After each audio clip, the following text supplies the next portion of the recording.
Halo semuanya, welcome to my channel. Kali ini kita akan bercerita dengan judul Tergoda Janda Kakakku. Sebelumnya jangan lupa untuk di-subscribe, like dan komen.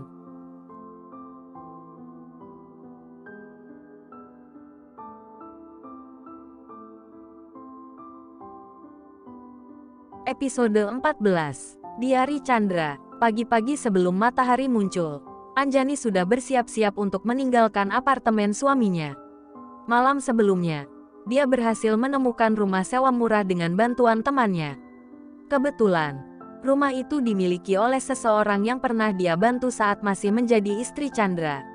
Anjani telah membayar setengah dari biaya sewa dan sisanya akan dicicil setelah dia tinggal di sana. Dengan susah payah, dia menyeret koper menuju lobi apartemen. Ketika dia menunggu taksi, sebuah mobil mewah berwarna merah berhenti di depannya. Anjani terkejut ketika pemilik mobil tersebut menurunkan kaca jendelanya. Raihan. Hei, selamat pagi, Anjani. Kau mau pergi kemana pagi-pagi begini? Udara masih sangat dingin. Kasihan Dharma, bisa-bisa dia pilek nanti. Selamat pagi juga. Itu, aku hanya ingin mengantar pakaianku ke laundry. Siang nanti akan lebih panas. Jawabnya setengah asal. Anjani merasa gugup pada saat ini. Raihan turun dari mobil dan mendekati Anjani. Pria muda itu tampak tersenyum mendengar cerita dari Anjani. Baiklah, apapun yang kau katakan, aku akan mengantarmu. Dan kali ini, aku tidak ingin mendengar penolakan, kata Raihan tegas. Ia meletakkan koper Anjani di bagasi mobil dan membuka pintu depan mobil. Namun, Anjani masih terpaku di tempatnya. Ayo, masuklah. Dan ini, Raihan memberikan sebuah botol kecil padanya. Apa ini? Tanya Anjani heran. Hanya botol berisi serbuk cabai. Bawalah jika kau khawatir aku punya niat jahat padamu. Kamu bisa menyemprotkannya ke arah mataku jika aku berkelakuan aneh-aneh. Sekarang cepat masuk, jelas Raihan. Anjani akhirnya memutuskan untuk menuruti Raihan. Ia duduk di kursi depan mobil sambil mendekap Dharma. Udara pagi memang terasa sangat dingin. Kamu dari mana pagi-pagi begini? Tanya Anjani untuk memecah keheningan. Tadi, Ricky memintaku menjemputnya di bandara. Dia pulang dari Surabaya dini hari tadi. Aku sebenarnya ingin pulang setelah mengantarnya ke apartemennya. Tapi aku kebetulan melihatmu di pinggir jalan. Jelas Raihan.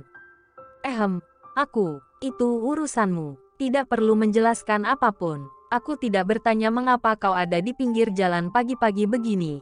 Sela Raihan, ingin menghargai privasi Anjani. Tadi malam aku mendapatkan kontrakan. Biayanya mahal jika harus terus menyewa apartemen. Anjani mencoba mencari alasan yang tepat mengenai kepergiannya.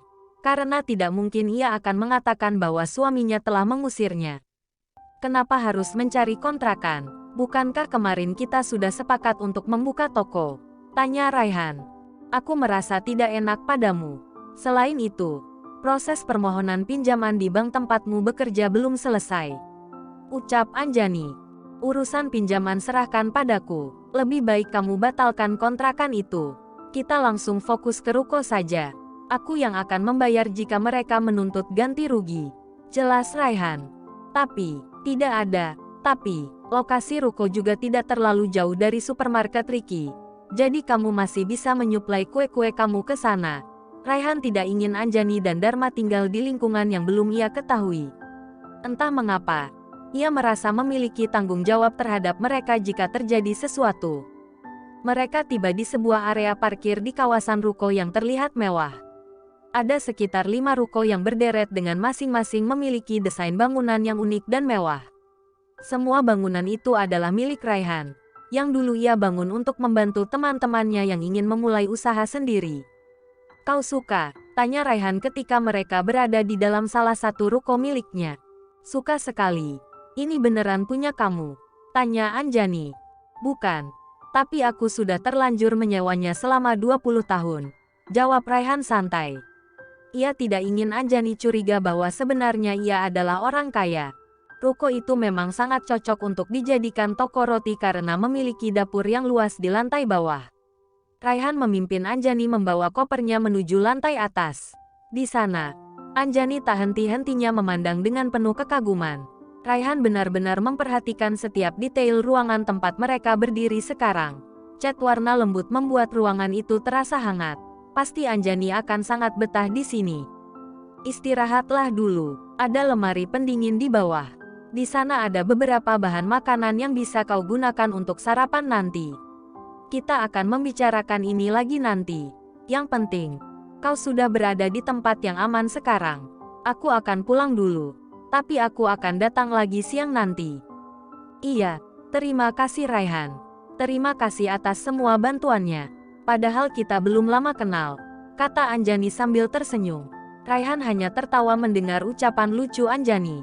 Tak perlu waktu lama untuk tahu bahwa kamu adalah wanita yang baik dan sekaligus ibu yang hebat. Setelah Raihan pergi, Anjani mulai merapikan barang-barangnya sambil Dharma masih tertidur. Dia tahu bahwa putranya akan segera bangun karena haus. Meskipun merasa lelah, Anjani tersenyum. Dia sudah tidak sabar untuk memulai usahanya. Ketika ponselnya berdering, Anjani langsung mengambil panggilan tersebut. Randika, ucapnya setelah melihat panggilan dari adiknya. Sementara itu, Arga bergegas menuju rumah keluarga Baskoro. Setelah mengusir istrinya dan memaksa dia untuk pergi besok pagi, tidak mungkin ia pulang ke apartemennya. Arga berkali-kali memukul setir mobilnya, mengumpat dan berteriak seolah kehilangan akal.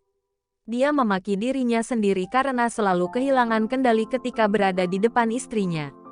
Sikap dan ucapan yang berlawanan dengan perasaannya saat cemburu menguasai hatinya. Kata-kata Charlie tadi masih terdengar jelas di telinganya. Jika Charlie bisa melihat kelembutan Anjani hanya melalui foto, mengapa dia hanya melihat sisi buruk dari istrinya? Pernikahan yang terlalu terburu-buru membuatnya kehilangan akal sehat. Apalagi, ia harus menjadi suami dan ayah dari seorang bayi laki-laki berusia 4 bulan, anak dari kakaknya sendiri. Ia tidak siap untuk semuanya ini. Setibanya di rumah besar keluarga Baskoro, ia langsung menuju kamar kakaknya, Chandra. Entah mengapa, ia merasa ingin tidur di kamar Chandra malam ini. Ceklek, pandangannya mendarat pada kamar yang tidak berubah sejak terakhir kali ia melihatnya. Ia sering mengganggu Chandra di sini. Kadang-kadang berbicara tentang wanita atau berbagi masalah dengan kakaknya. Arga menatap sebuah buku dengan penuh perhatian.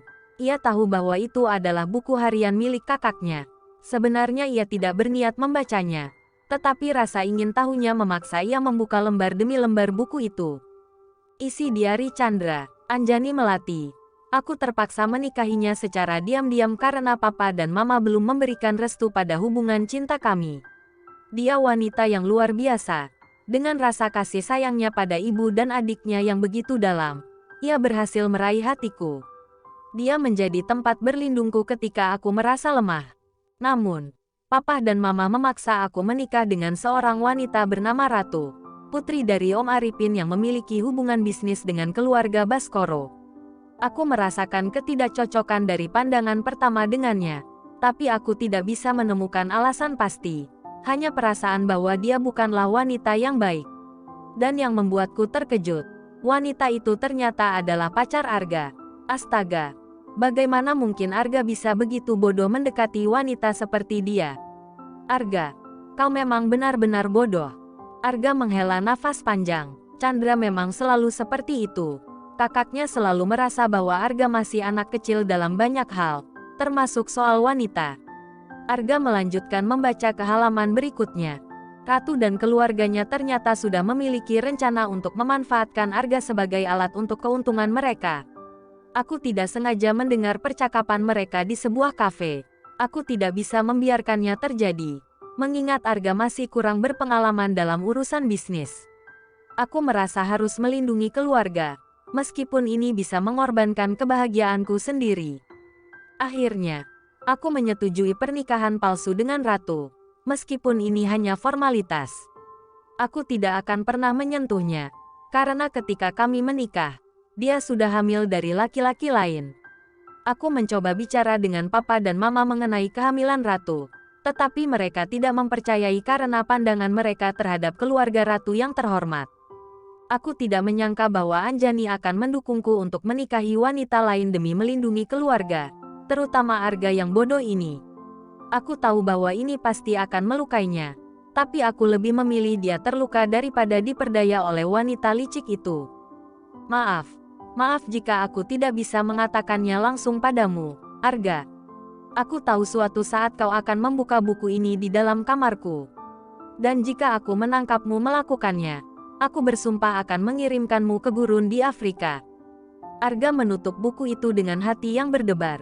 Fakta yang tidak pernah ia sangka terungkap di depan matanya. Tidak ada yang memberitahunya tentang hal ini, bahkan mengenai Tias yang bukanlah Putri Chandra. Arga yakin bahwa kedua orang tuanya juga sudah tahu akan semua ini. Alasan ia dipaksa menikahi Anjani, hanya istri Siri Chandra, bukan ratu yang diakui oleh masyarakat luas. Tetapi tunggu, di luar sana, orang-orang mengenal ratu sebagai istri yang sah. Mungkinkah Denny waktu itu bercerita tentang ratu, bukan Anjani? Pikiran-pikiran ini terus berputar dalam pikiran Arga. Tanpa ragu, ia mengambil ponselnya dan menghubungi sahabatnya yang masih berada di Surabaya. Denny, kau gila ya? Menelponku di pagi buta begini. Hah, suara Denny langsung menusuk telinganya. Ah, aku hanya ingin tahu, siapa yang kau ceritakan beberapa waktu lalu? Tentang orang yang menyewa gigolo bernama Raihan itu. Memangnya kau tuli apa? Sudah kukatakan. Itu adalah mantan istrinya yang sekarang jadi istri kakakmu yang labil itu. Denny merasa kesal. Siapa yang kau maksud? Arga berkata tanpa sabar. Serius deh, ini membuatku ingin naik darah di pagi begini. Mantanmu yang kabur karena sakit hati. Ratu, heran. Dia yang malah jadi aib dan bikin onar. Jelas Denny. Dasar bodoh, kau yang brengsek. Denny, bangsat, Arga berkata dengan marah. Dan Denny di seberang telepon segera menutup sambungan sambil mengucapkan segala sumpah serapah kepada Arga. Arga merasa kesal dengan dirinya sendiri. Kakaknya benar. Ia memang seorang laki-laki bodoh. Tidak heran Chandra rela mempertaruhkan kebahagiaan rumah tangganya demi menjaga hati Arga. Dan sekarang, ia malah menyia-nyiakan tanggung jawab untuk menjaga istri dan anaknya. Anjani, Dharma. Arga mengingat perkataannya semalam ketika ia memutuskan untuk meminta dua orang yang paling berarti dalam hidup kakaknya pergi pagi ini. Seperti orang yang kehilangan akal, Arga segera turun ke bawah. Tujuannya hanya satu, yaitu pulang ke apartemennya dan bertemu dengan istri dan anaknya. Aku mohon, tunggulah aku, bisiknya dengan mata yang mulai berkaca-kaca.